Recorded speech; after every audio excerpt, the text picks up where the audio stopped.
जय हिंद दोस्तों, नमस्कार। मैं इनके सिंघानिया। दोस्तों ये एनटीपीसी का सेट नंबर 6 है, जो देखिए 30/12/2020 के सेकेंड शिफ्ट में पूछा गया GK and science and current affair का सारा क्वेश्चंस एक्स्ट्रा फैक्ट के माध्यम से दोस्तों मैं देखने वाला हूँ। दोस्तों हर एक क्वेश्चंस का जितना सारा फैक्ट बन सकता है सारे फैक्ट को डिस्कस में करूँगा, ताकि एक क्वेश्चंस पढ़ने के साथ साथ आपका उसके साथ उसके लिंक्ड हर एक क्वेश्चंस के बारे में भी आपको मालूम हो सके। दोस्तों भले वीडियो लंबा हो जाए उससे कोई चिंता नहीं करना है, लेकिन हमारा मकसद यही है कि एक क्वेश्चंस के साथ उसके लिंक्ड हर एक क्वेश्चंस आपको बताना। दोस्तों इसका पीडीएफ फाइल आपको मिल जाएगा टेलीग्राम पर। टेलीग्राम का लिंक मैं डाल दिया हूँ वीडियो के डिस्क्रिप्शन में, बस आप वहाँ से ज्वाइन हो जाइएगा। दोस्तों चलिए इस सेशन को स्टार्ट करते हैं। और इसके पहले जो भी लोग इस चैनल को सब्सक्राइब नहीं किए हैं ना, तो क्या करिएगा दोस्तों, चैनल को सब्सक्राइब कर लीजिएगा। देखिए मैं पूरा कंप्लीट में 135 शिफ्ट का मैं कराने वाला हूँ। एक दिन में 2 शिफ्ट में कराऊंगा GK, science and current affair का। ठीक है दोस्तों ना, तो चलिए स्टार्ट करते हैं। दोस्तों पहला प्रश्न पूछा गया है। पहला प्रश्न है कि राज्यसभा में कितने सदस्य होते हैं। प्रश्न पूछा गया कि राज्यसभा में कितने मेंबर्स हैं, तो संख्या होगा 250। 250 जो मेंबर हैं, जिनमें से 238 मेंबर तो निर्वाचित किए जाते हैं, 12 मेंबर को राष्ट्रपति के द्वारा मनोनीत किया जाता है। दोस्तों अगला पॉइंट यहाँ पर है, राज्यसभा के सदस्यों की वास्तविक संख्या कितना है। जब प्रश्न पूछे कि वास्तविक मेंबर कितना है, तो 245 होगा, जिनमें से 233 निर्वाचित किए जाते हैं। और देखिए 12 जो मेंबर है ना, 12 मेंबर को राष्ट्रपति के द्वारा मनोनीत किया जाता है। दोस्तों राज्यसभा का सीटों की संख्या राज्य और यूटी में कितना कितना है, सारा मैं यहाँ पे मैं डाल दिया हूँ, बस आपको इसको एक बार रीडिंग कर लेना है।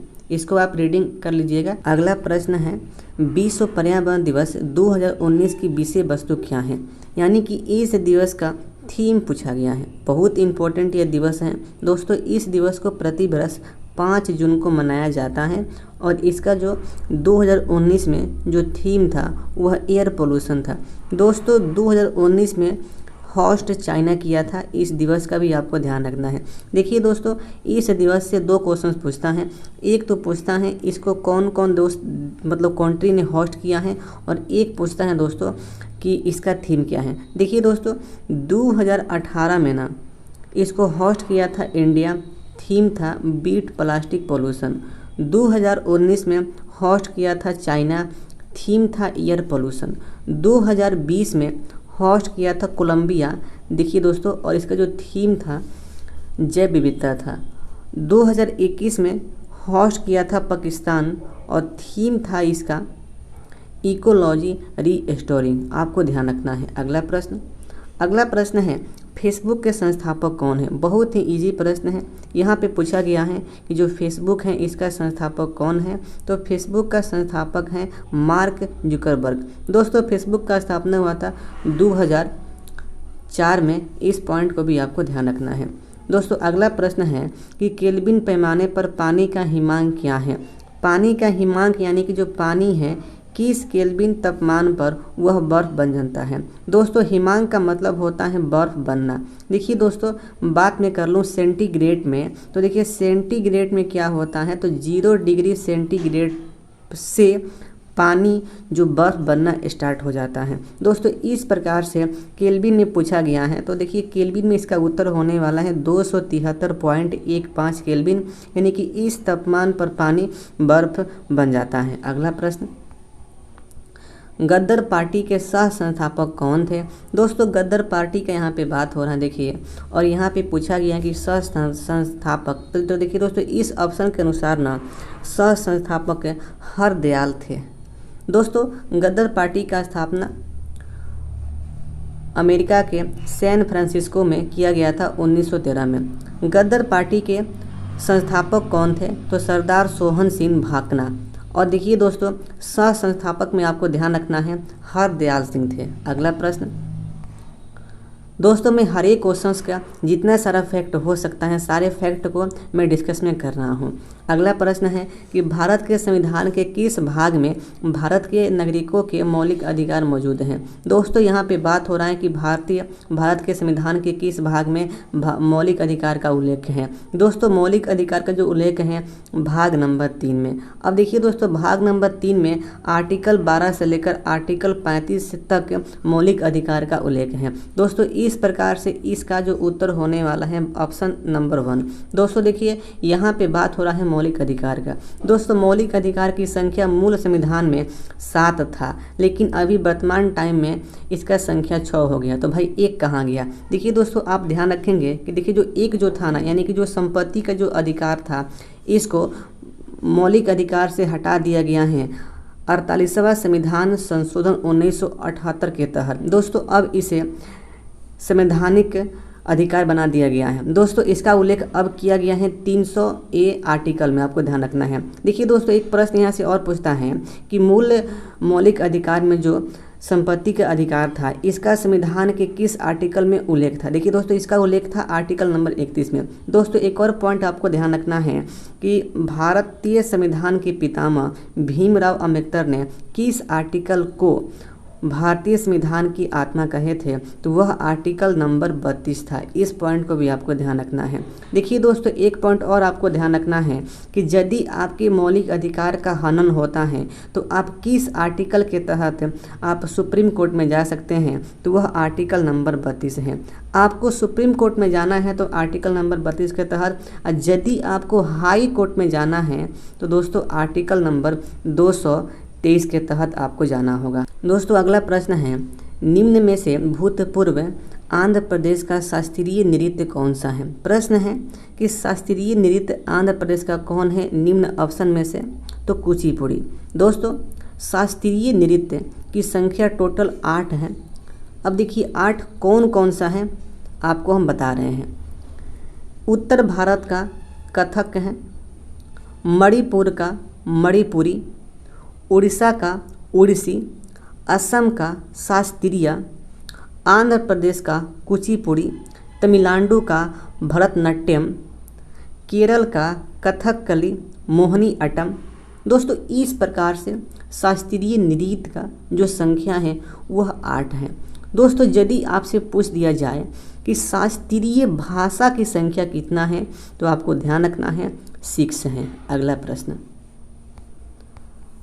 दोस्तों अगला प्रश्न है कि 1 बिलियन चॉक पाउडर के साथ अपक्रिया करने पर एक गैस का निर्माण करता है जिसे चूने के पानी का रंग दूधिया हो जाता है, तो उस बिलियन में क्या है? देखिए दोस्तों 1 बिलियन यदि आप HCl का लेंगे यानी कि हाइड्रोक्लोरिक अम्ल का, और इसमें चॉक पाउडर आप मिलाएंगे ना, तो सबसे पहले रिएक्शन होगा और रिएक्शन होने के बाद एक गैस का उत्पादन होगा और इस बिलियन का जो रंग हो जाएगा वह दूधिया हो जाएगा। वही प्रश्न यहाँ पे पूछा गया है कि वह बिलियन किसका होता है?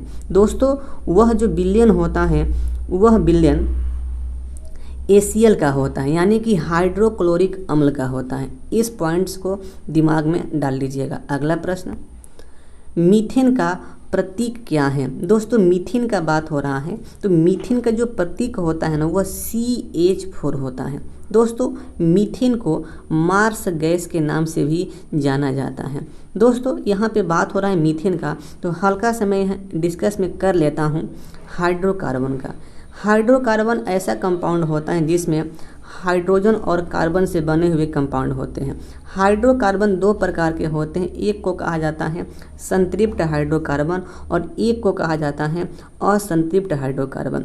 संतृप्त हाइड्रोकार्बन में सिंगल बॉन्ड होता है जिसे एल्केन कहते हैं और एल्केन का एग्जाम्पल यहाँ पर मीथेन दिया गया है। दोस्तों असंतृप्त हाइड्रोकार्बन में डबल बॉन्ड और ट्रिपल बॉन्ड होता है। डबल बॉन्ड वाले को एल्कीन कहा जाता है और ट्रिपल बॉन्ड वाले को एल्काइन कहा जाता है। तो इस प्रकार से ये सारा फैक्ट आपको ध्यान में रखना है। दोस्तों एक पॉइंट और, एल्केन का जो सूत्र होता है CnH2n+2 होता है। एल्कीन का CnH2n होता है और एल्काइन का CnH2n-2 होता है। ये भी पॉइंट इंपॉर्टेंट है।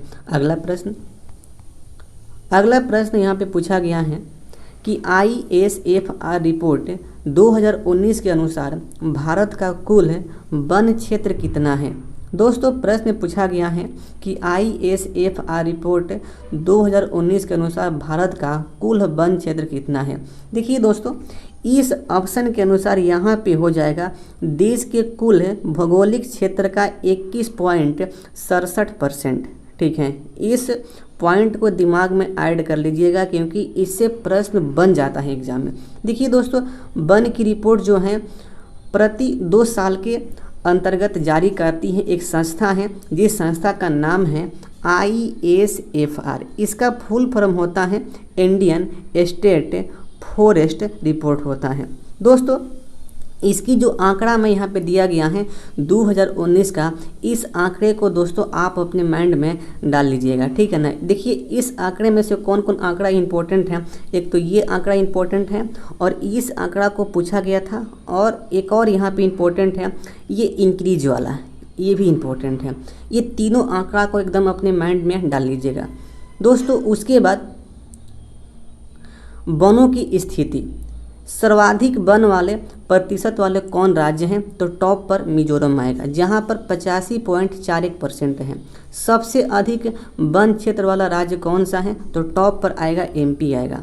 और दोस्तों किस राज्य में वन क्षेत्रफल में वृद्धि हुआ है, तो टॉप पे आएगा कर्नाटक, आपको ध्यान रखना है। अगला प्रश्न, सार्क में कितने सदस्य देश शामिल हैं। दोस्तों सार्क का बात हो रहा है तो सार्क में कुल अभी वर्तमान टाइम में 8 मेंबर हैं। दोस्तों सार्क का जो फुल फॉर्म होता है दक्षिण एशियाई क्षेत्रीय सहयोग संगठन, इंग्लिश में कहते हैं the South Asian Association for Regional Corporation. SAARC को दोस्तों शॉर्टकट में हिंदी में कहा जाता है द सेक्स, आपको ये भी यहाँ पे ध्यान रखना है। देखिए दोस्तों सार्क का जो स्थापना हुआ था 8 दिसंबर 1985 में, और इसका मुख्यालय है काठमांडू नेपाल में।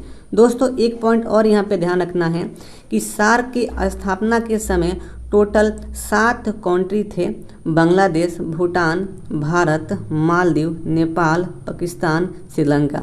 लेकिन क्या हुआ ना कि अफगानिस्तान 8वें मेंबर के रूप में 2005 में शामिल हुआ था।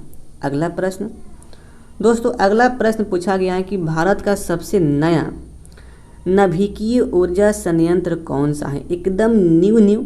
तो इसका उत्तर होगा कुडनकुलम। दोस्तों यह कहाँ पर है, तो यह तमिलनाडु में है। दोस्तों कुछ एक्स्ट्रा फैक्ट, नवीकरणीय ऊर्जा संयंत्र की संख्या वर्तमान समय में 7 हैं और टोटल नवीकरणीय रिएक्टर की संख्या 22 है। दोस्तों एक पॉइंट और आपको ध्यान रखना है कि देश का पहला नवीकरणीय ऊर्जा संयंत्र महाराष्ट्र में तारापुर नवीकरणीय ऊर्जा संयंत्र था, जिसका स्थापना 1969 में किया गया था। दोस्तों देश का पहला नवीकरणीय रिएक्टर कौन था, तो वह अप्सरा था। इस पॉइंट को भी आपको ध्यान रखना है। दोस्तों तमिलनाडु के अंतर्गत 2 हैं नवीकरणीय ऊर्जा संयंत्र, पहला तो हो गया कुडनकुलम और अगला है एक कलपक्कम है। इस पॉइंट को भी आपको ध्यान रखना है। दोस्तों अभी वर्तमान समय में सबसे अधिक ऊर्जा उत्पादन करने वाला नवीकरणीय संयंत्र कौन सा है, तो वह कुडनकुलम है। दोस्तों इसका निर्माण किया गया है रसिया के सहयोग से। इस पॉइंट को भी आपको ध्यान रखना है। अगला प्रश्न, भारत रत्न का प्रावधान कब पेश किया गया था। दोस्तों इसका उत्तर होगा 1954 में। दोस्तों देश में पहली बार इस पुरस्कार को दिया गया था 2 जनवरी 1954 में। 3 लोग थे, पहला राजगोपालाचारी, अगला CB रमन और 3rd नंबर पे थे देश के पहले उपराष्ट्रपति सर्वपल्ली राधाकृष्णन। अगला प्रश्न, बरगद के पेड़ का वास्तविक नाम क्या है, तो इसका जो वास्तविक नाम होता है फाइकस बेंगलेसिस। दोस्तों आपको ध्यान रखना है फाइकस बेंगलेसिस। अगला प्रश्न, ताजमहल परिसर का निर्माण लगभग कब शुरू किया गया था। दोस्तों बात हो रहा है ताजमहल परिसर का। देखिए ताजमहल इसका निर्माण स्टार्ट हो गया था 1632 में और यह पूर्ण रूप से बनकर तैयार हो गया था 1643 में। देखिए दोस्तों कुछ एक्स्ट्रा फैक्ट इसका, देखिए ताजमहल को मुगल सम्राट शाहजहां ने अपनी पत्नी के मुमताज़ महल की मकबरे के रूप में शुरू कराया था। दोस्तों यह स्टार्ट हुआ था 1632 में और यह बनकर तैयार हो गया था 1643 में। अगला पॉइंट, इसका वास्तुकार उस्ताद अहमद लाहौरी थे। ताजमहल को 1983 में यूनेस्को की विश्व विरासत स्थल के रूप में नामित किया गया था। अगला प्रश्न, अंग्रेजों ने मैसूर के साथ कितने युद्ध लड़े थे। दोस्तों यहाँ पे बात हो रहा है जो अंग्रेज थे वह मैसूर के साथ कितना युद्ध लड़े थे। दोस्तों युद्ध का संख्या 4 था। देखिए कौन कौन युद्ध था। पहला युद्ध था द्वितीय, तृतीय, चतुर्थ। दोस्तों इसका डेट आपको याद रखना है और किनके कार्यकाल में ये युद्ध लड़ा गया था। देखिए दोस्तों एक पॉइंट और पूछता है कि किस युद्ध में ना हैदर अली का मृत्यु हो गया था, तो वह द्वितीय मैसूर युद्ध था। कब हुआ था, तो 1782 में हुआ था। और दोस्तों देखिए इनका लड़का टीपू सुल्तान का किस युद्ध में मृत्यु हो गया था, वह चौथा युद्ध था। कब हुआ था, 1799 में। इस पॉइंट को भी आपको ध्यान रखना है। अगला प्रश्न है कि 2016 में भारत के स्मार्ट शहरों के रूप में विकसित किए जाने के लिए पहले बैच में कितने शहरों का चयन किया गया था। देखिए दोस्तों प्रश्न पूछा गया है ना कि 2016 में भारत के पहले श्रृंखला में मतलब पहले बैच में कितने शहरों को स्मार्ट शहरों के रूप में विकसित किए जाने की घोषणा किया गया था। टोटल संख्या 20 था। कुछ एक्स्ट्रा फैक्ट देखिए दोस्तों, मामला के यहाँ पर है कि पहले चरण के लिए केंद्रीय शहरी विकास मंत्री वेंकैया नायडू ने 20 शहरों का नाम की घोषणा किया था। देखिए दोस्तों 20 शहरों में से ना पहला शहर कौन सा था, तो पहला शहर देखिए यहाँ पर ये भुवनेश्वर था, यानी कि उड़ीसा का शहर भुवनेश्वर था। इस पॉइंट को भी आपको ध्यान रखना है। अगला प्रश्न, WHO द्वारा मई 2019 में किन देशों को मलेरिया मुक्त घोषित किया गया था। 2 देश था, अल्जीरिया, अर्जेंटीना। दोस्तों याद रखना है कि WHO के द्वारा मई 2019 में 2 देशों को मलेरिया मुक्त घोषित किया गया था। अगला प्रश्न, R.K. नारायण का पहला उपन्यास इनमें से कौन सा है। दोस्तों प्रश्न पूछा गया है कि R.K. नारायण का ना पहला जो उपन्यास था वह कौन सा है। देखिए दोस्तों वह है स्वामी एंड फ्रेंड्स। देखिए दोस्तों R.K. नारायण का ना जितना सारा उपन्यास हैं, निबंध हैं, कृतियाँ हैं, कलन हैं, देखिए मैं सारा का लिस्ट में यहाँ पे डाल दिया हूँ। एक बार इसको दोस्तों रीडिंग आप यहाँ पे मार लीजिएगा, बहुत इंपॉर्टेंट है, क्वेश्चंस यहाँ से बन जाता है। अगला प्रश्न पूछा गया है कि दहेज प्रतिषेध अधिनियम कब लागू किया गया था। बहुत ही अच्छा प्रश्न है और यह प्रश्न हर एक एग्जाम में SSC हो या रेलवे हो पूछा गया है। दोस्तों दहेज प्रतिषेध अधिनियम कब लागू किया गया था, तो इसे लागू किया गया था 1961 में। बस आपको यही पॉइंट आपको ध्यान रखना है। एक्स्ट्रा फैक्ट इस क्वेश्चन के लिए कुछ भी नहीं है। दोस्तों अगला प्रश्न है और यह प्रश्न बहुत इंपॉर्टेंट प्रश्न है। स्वर्णिम चतुर्भुज परियोजना का शुभारंभ किसने किया था।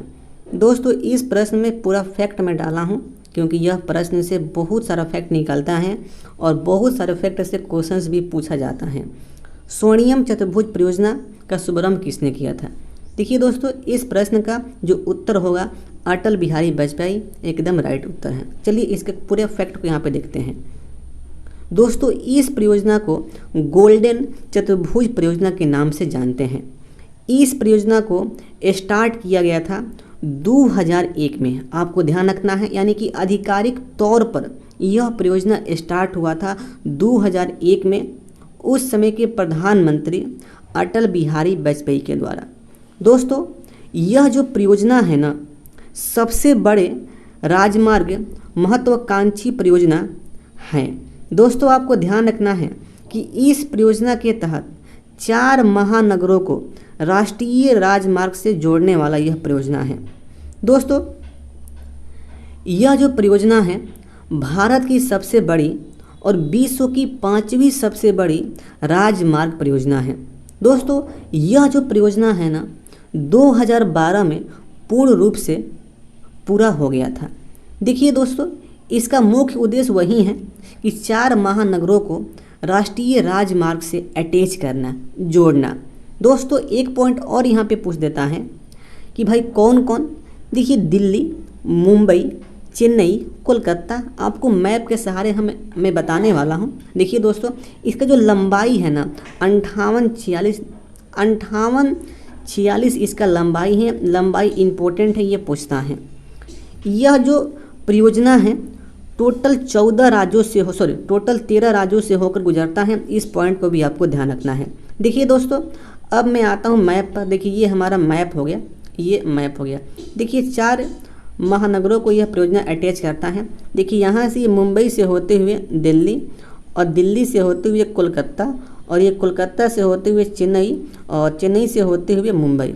दोस्तों एक्स्ट्रा फैक्ट इसका और यहाँ पर देखिए यह लिस्ट कि मतलब दिल्ली से मुंबई कौन सा राष्ट्रीय मार्ग जोड़ता है, तो वह नेशनल हाईवे 48, और मुंबई से चेन्नई को नेशनल हाईवे 48, और चेन्नई से कोलकाता को नेशनल हाईवे 16, और कोलकाता से दिल्ली को नेशनल हाईवे 16। देखिए दोस्तों, एक पॉइंट और यहाँ पे प्रश्न पूछा गया है कि कौन सा मार्ग मतलब कहाँ से कहाँ वाला सबसे लंबा है। देखिए दोस्तों, जो कोलकाता से जो चेन्नई है ना, यह मार्ग सबसे लंबा है, यानी कि इसका जो डिस्टेंस है सबसे अधिक है। देखिए यहाँ पर दिया भी गया है। देखिए चेन्नई से कोलकाता का जो डिस्टेंस है 1684 है। इस पॉइंट को भी आपको ध्यान रखना है, और इस टॉपिक से आपका एक भी प्रश्न नहीं छूटेगा। आते हैं अगला प्रश्न पर। देखिए अगला प्रश्न है,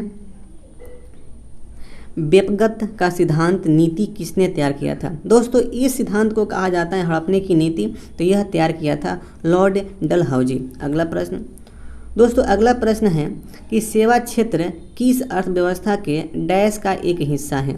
दोस्तों बात हो रहा है सेवा जो क्षेत्र है किस अर्थव्यवस्था का हिस्सा है, तो सेवा जो क्षेत्र होता है ना, वह तृतीय क्षेत्र का मतलब तृतीय अर्थव्यवस्था का ये हिस्सा होता है। देखिए दोस्तों, भारतीय अर्थव्यवस्था का जो क्षेत्र है वह 3 होता है, प्राथमिक, द्वितीयक, तृतीयक। देखिए प्राथमिक में क्या क्या आता है, तो प्राथमिक में कृषि हो गया, कृषि से संबंधित क्रियाकलाप और खनन इत्यादि। द्वितीय में क्या क्या आता है, देखिए तो द्वितीय में लोहा इस्पात उद्योग, ऑटोमोबाइल इत्यादि। और देखिए जो तृतीय होता है इसमें जितना भी सेवा जो फंक्शन होता है, सेवा वाला फंक्शन इसमें आता है, तो इस पॉइंट को भी आपको ध्यान रखना है। अगला प्रश्न, 2011 के जनगणना के अनुसार भारत का सर्वाधिक साक्षर राज्य कौन सा है।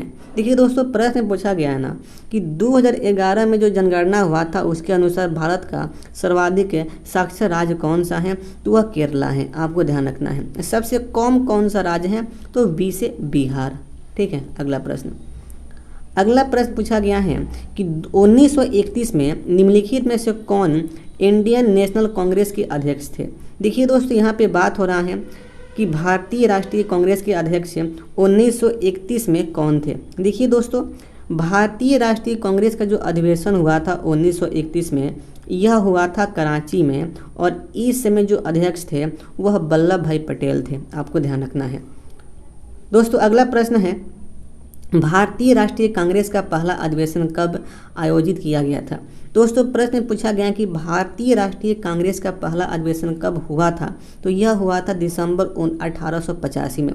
देखिए इसका फैक्ट देखिए, भारतीय राष्ट्रीय कांग्रेस का देखिए जो संस्थापक थे वह एम हुइम, जो मतलब स्कॉटलैंड के थे।